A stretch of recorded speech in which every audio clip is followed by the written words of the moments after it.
Hi friends, welcome to trading pro Telugu channel.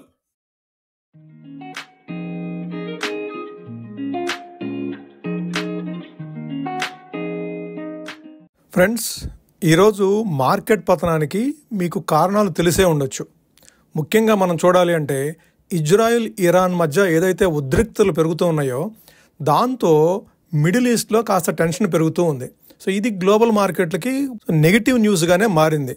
దాంతో US futures కానీ Europe futures కానీ మొత్తము డౌన్ సైడ్ మూవ్ అవడంతో మన మార్కెట్స్ కూడాను అది నెగిటివ్గా మారిపోయింది.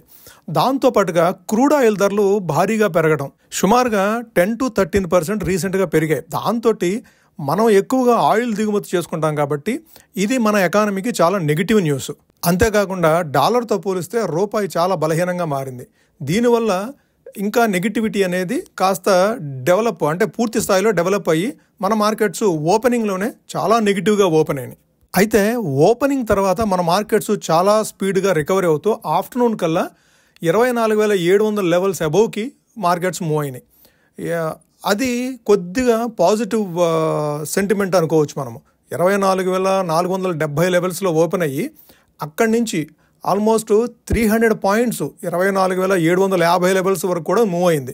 అయితే ఇక్కడ మనము ఈ వారు గురించి భయపడాలా, మనం ఏదన్నా ఇన్వెస్ట్మెంట్కి సంబంధించి మనం ఏదైనా పునరాలోచించుకోవాలా, అంటే మన స్టాక్స్ ఏదైతే హోల్డింగ్స్లో ఉన్నాయో అది సెల్ చేసి బయటకు వచ్చేయాలనుకుంటే మీ దగ్గర ఫండమెంటల్ స్ట్రాంగ్ స్టాక్స్ కనుకుంటే మీరు ఇంకా బిలీవ్ చేస్తూ వాటిని ఇంకా కంటిన్యూ చేయొచ్చు. ఫర్ ఎగ్జాంపుల్, మీరు ఫార్మా కానీ పవర్ కానీ డిఫెన్స్ సెక్టార్స్లో కానీ ఐటీ సెక్టార్లో కానీ మీ దగ్గర స్టాక్స్ హోల్డింగ్లో ఉంటే కనుక వాటిని మీరు హోల్డ్ చేసుకుంటూ ఉండొచ్చు. దాంతోపాటుగా మీరు కనుక ట్రేడింగ్ చేస్తూ ఉంటే కనుక ఈ మార్కెట్ స్టేబుల్గా లేదు కాబట్టి మార్జిన్స్తో తీసుకునే పొజిషన్స్ కొద్దిగా తగ్గించి తీసుకోవటం, మండేకి ఓపెనింగ్ ఏ విధంగా ఉంటుందో చూసి స్టాప్ లాస్ స్ట్రిక్ట్గా మెయింటైన్ చేసుకోవటం, ఇది జాగ్రత్తగా మెయింటైన్ చేయాలి. దాంతోపాటుగా వీకెండ్ ఏదైనా డెవలప్మెంట్స్ ఉంటాయా, ఏది వారికి సంబంధించి న్యూస్ కానివ్వండి, లేదంటే క్రూడ్ ఆయిల్ ఏ విధంగా టర్న్ అవుతుంది వీకెండ్లో అనేది కూడా మనం అబ్జర్వ్ చేయాల్సి ఉంటుంది. సోమవారం ఓపెనింగ్కి ముందే మనం ఇదంతా చూసుకొని జాగ్రత్తగా ఉండాలి. మనం నిఫ్టీ, బ్యాంక్ నిఫ్టీ ఈరోజు ఏ విధంగా మూవ్ అయింది, అట్లానే రేపటికి ఏ విధమైన లెవెల్స్ అంటే మండేకి ఏ విధమైన లెవెల్స్ మనం అబ్జర్వ్ చేయాలి అనేది చార్ట్ చూస్తూ మనం అబ్జర్వ్ చేద్దాము. ఇది నిఫ్టీ చార్టు. మీరు ఈరోజు ఓపెనింగ్ 24,470 దగ్గర ఓపెన్ అయ్యి అక్కడి నుంచి రికవరీ అవుతూ 24,700 అబోవ్కి వచ్చేసేసింది. ఓకే, సో మీరు రేపటికి అంటే మండేకి మీరు సపోర్ట్ అండ్ రెసిస్టెన్స్ మీరు అబ్జర్వ్ చేయాలి. నిఫ్టీకి సంబంధించి అంటే సేమ్ లెవెల్ ఈరోజు ఓపెన్ ఏదైతే ఉందో ఓపెనే లో ఈరోజు. సో ఈరోజు ఓపెనే లో ఉంది. సో 24,470 అనేది మనకు క్రూషియల్గా సపోర్ట్గా చేసే అవకాశం ఉంది. ఆ సపోర్ట్ కనుక బ్రీచ్ అయితే మరలా ఒకసారి free fall 200 day moving average 24,080 వరకు కూడాను ఫాలో అయ్యే అవకాశం ఉంది. ఏది మనం వీకెండ్ డెవలప్మెంట్స్ని బట్టే మనం ఈ లెవెల్స్ని అబ్జర్వ్ చేయాల్సి ఉంటుంది. సో 24,470 అనేది మనకు సపోర్టు. అప్ సైడ్ వచ్చేసేసి ఇంతకుముందు మనం కొద్ది రోజులుగా మనం అబ్జర్వ్ చేసాము 24,810, 820. మీకు కనుక గుర్తుంటే అంటే మనం కొన్ని వాల్యూ లైన్స్ మనం కొన్ని రీసెంట్గా డిలీట్ చేసుకున్నాము. అప్ సైడ్ మూవ్ అయిందని చెప్పేసి ఉద్దేశంతో డిలీట్ చేసుకోవడం జరిగింది. కానీ 2 రోజుల నుంచి 25,200 దగ్గర రెసిస్టెన్స్ ఫేస్ చేస్తూ కంటిన్యూస్గా డౌన్ సైడ్ మూవ్ అయింది కదా. సో ఇప్పుడు మరలా ఆ 24,800 అనేది రెసిస్టెన్స్ కింద యాక్ట్ చేసే అవకాశం ఉంది. సో అదే నిన్నటి లో కూడాను. సో 24,825 అనేది నిన్న ట్రేడింగ్ సెషన్లో లో. సో రాబోయే రోజుల్లో 24,825 అనేది మనం అబ్జర్వ్ చేయాలి. 24,800 అబోవ్లో క్లోజ్ అయ్యే వరకు కూడాను మనము మార్కెట్లో బై సైడ్ ఉండొద్దు. 24,800 అనేది కీ అబ్జర్వ్ చేయాలి. ఆ లెవెల్ని బేస్ చేసుకొని మనం ఫర్దర్ యాక్షన్ చూసుకోవాలి. So 24,800 higher side, 24,470 lower side. So ఇది సెటిల్ డౌన్ అయ్యే వరకు మనము మార్కెట్లో కేర్ఫుల్గా ఉండాలి ఫ్రెండ్స్. మీరు పొజిషన్స్ ఏదన్నా ఉంటే కనుక చాలా లైటర్ పొజిషన్స్ మెయింటైన్ చేసుకోండి. అట్లానే ఇన్వెస్ట్మెంట్ ఉంటే కనుక మీరు భయపడాల్సిన పని అయితే లేదు. ప్రస్తుతానికి ఇండియన్ ఎకానమీకి సంబంధించి ఎటువంటి నెగిటివ్ ఇంపాక్ట్ అయితే ఎక్కడ ఏమీ లేదు. మీరు ఎకానమీకి సంబంధించి భయపడాల్సిన పని లేదు. సో లెవెల్స్ విషయానికి వస్తే నిఫ్టీకి సంబంధించి ఇది లెవెల్స్ మనం అబ్జర్వ్ చేయాల్సింది. అట్లానే బ్యాంక్ నిఫ్టీ చూద్దాం ఒకసారి మనం. ఇది బ్యాంక్ నిఫ్టీ చార్టు. ఈరోజు గ్యాప్ డౌన్ ఓపెన్ అయిన తర్వాత సో ఈరోజు గ్యాప్ చూస్తే మీరు నిన్న క్లోజింగ్ 56,082 కదా, నిన్న లో వచ్చేసేసి 55,960. సో అక్కడి నుంచి ఈరోజు గ్యాప్ 55,700 వరకు ఈరోజు హై మూవ్ అయింది. బట్ అక్కడి నుంచి లోయర్ సైడ్ మూవ్ అవుతుంది. కానీ ఈరోజు లో వచ్చేసేసి 55,149. అదే ఈరోజు లో కూడా ఓపెను లో రెండు ఒకటే, నిఫ్టీకి కానీ బ్యాంక్ నిఫ్టీకి కానీ. సో మనము మండేకి అబ్జర్వ్ చేయాల్సిన లెవెల్ 55,150 అనేది లోయర్ సైడు, 56,000 నిన్న లో ఏదైతే ఉందో అది 56,000 అనేది నెక్స్ట్ మనకి రెసిస్టెన్స్ కింద యాక్ట్ చేసే అవకాశం ఉంది. సో 56,000 నుంచి 55,000 మధ్యలో మరలా మూవ్ అయింది. మళ్ళీ ఇది ఫ్లాగ్ ప్యాటర్న్కి వచ్చేసేసింది. సో బ్యాంక్ నిఫ్టీ ఫ్లాగ్ ప్యాటర్న్ని బ్రేక్అవుట్ చేసి మరలా అక్కడ సస్టైన్ కాలేక 57,000 లెవెల్స్ నుంచి డౌన్ సైడ్ మూవ్ అవుతూ మరలా 55,500 55,600 లెవెల్స్కి వచ్చేసింది. ఈ ఫ్లాగ్ ప్యాటర్న్లోకి వచ్చేసింది మరలా. ఓకే, సో ఇప్పుడు మనం మండేకి ఏదైతే వీకెండ్ డెవలప్మెంట్స్ ఏదైతే ఉంటాయో దాన్ని బట్టి మాత్రమే మనం మండేకి అబ్జర్వ్ చేయాల్సి ఉంటుంది. ఓకే, ఏదన్నా ఈ టెన్షన్స్ కనుక ఇంటెన్సిఫై అయితే మన మార్కెట్లో ఇంకా హెవియర్ సెల్ ఆఫ్ వచ్చేసేసి 54,500 వరకు కూడా మూవ్ అయ్యే అవకాశం ఉంది. లేదు టెన్షన్స్ కొద్దిగా ఈజ్ అవుట్ అవుతున్నాయి పర్వాలేదు అనుకుంటే కనుక ఈ 55,150 అనేది ఈరోజు లో ఏదైతే ఉందో అదే ఫ్యూచర్ కూడా లో కింద ఉంటుంది. అక్కడి నుంచి మరలా అప్ సైడ్ మూవ్ అయ్యే అవకాశం ఉంది. సో మనం అబ్జర్వ్ చేయాల్సిన levels 56,000 higher side, 55,150 lower side. So ఇది నిఫ్టీ బ్యాంక్ నిఫ్టీకి సపోర్ట్ అండ్ రెసిస్టెన్స్ మనము చార్ట్ను చూస్తూ అబ్జర్వ్ చేసిన లెవెల్స్. ఇది మండే వరకు మాత్రమే.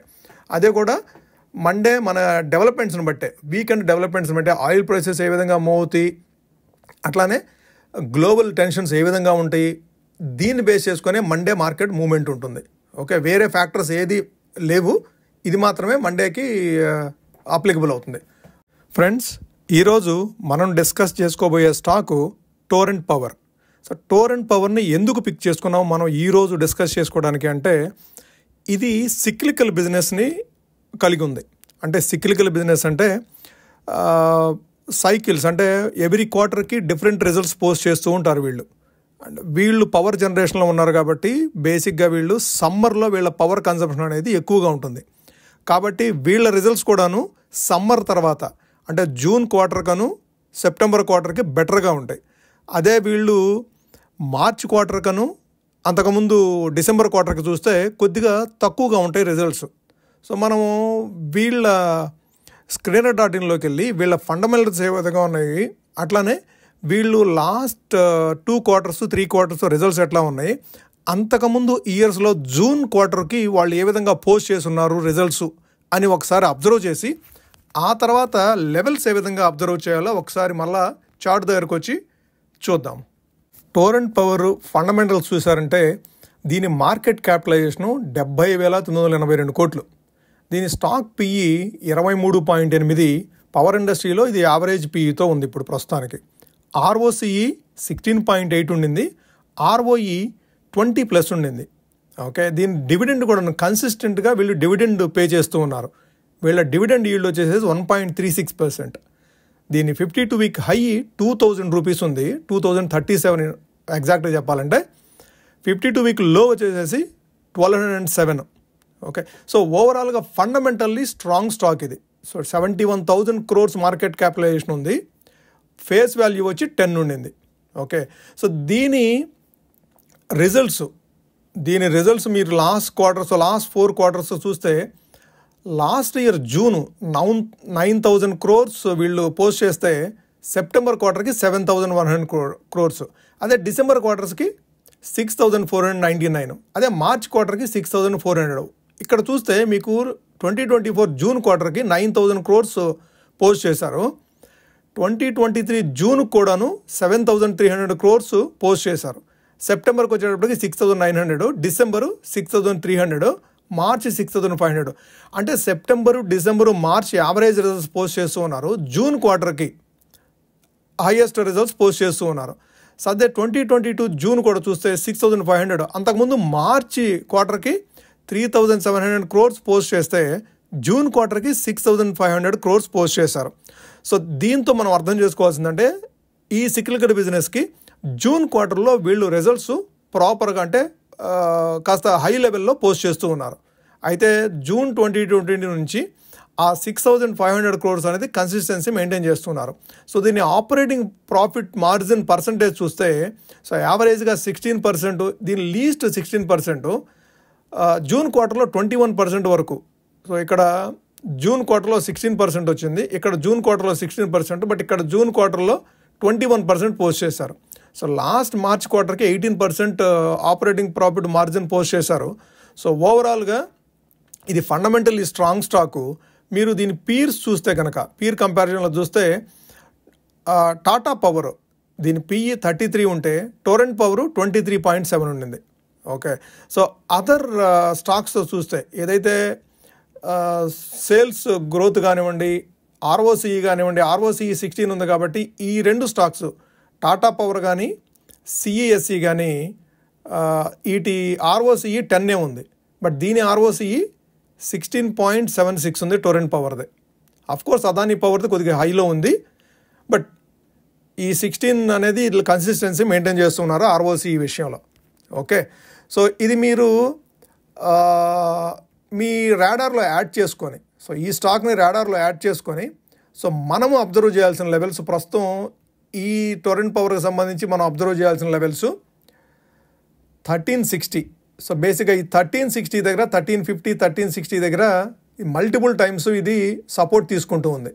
ఓకే, ఇది దీని 200 DMA వచ్చేసేసి 1556, 50 DMA 1467. సో ఇప్పుడు 1409 దగ్గర ట్రేడ్ అవుతుంది.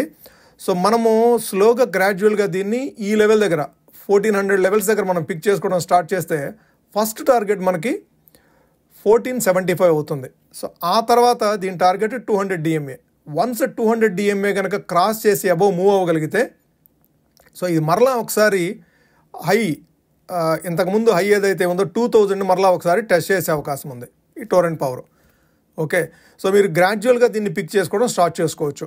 సో ఎప్పుడు కూడాను ఫండమెంటల్లీ స్ట్రాంగ్ స్టాక్లో గ్రాడ్యువల్గా పిక్ చేసుకోవడం అంటే, మీకు ఎప్పుడైతే మార్కెట్స్లో డిప్ వస్తుందో ఆ డిప్ని మీరు యూటిలైజ్ చేసుకొని స్లోగా గ్రాడ్యువల్గా 10 స్టాక్స్, 15 స్టాక్స్, 5 స్టాక్స్, సో మీరు డిప్ అయిన ప్రతిసారి కొంత యాడ్ చేసుకుంటూ ఉండొచ్చు మీ పోర్ట్ఫోలియోకి. ఫండమెంటల్లీ స్ట్రాంగ్ స్టాక్స్ని మీరు ఆ విధంగా మీరు గ్రాడ్యువల్గా యాడ్ చేసుకుంటూ పోతూ ఉండొచ్చు. ఓకే, సో ఇది ఫ్రెండ్ ఈరోజు స్టాక్ సంబంధించి. మీకు నచ్చినట్టయితే లైక్ చేయండి, అట్లానే మీ ఫ్రెండ్స్కి, మీ కొలీగ్స్కి, మీ రిలేటివ్స్కి ఇది యూస్ఫుల్గా ఉంటుంది మేము ఇచ్చే ఇన్ఫర్మేషన్ అనుకుంటే వాళ్ళకు కూడా ఫార్వర్డ్ చేయండి, షేర్ చేయండి, అట్లానే ఛానల్ని సబ్స్క్రైబ్ చేయండి ఫ్రెండ్స్. Thank you.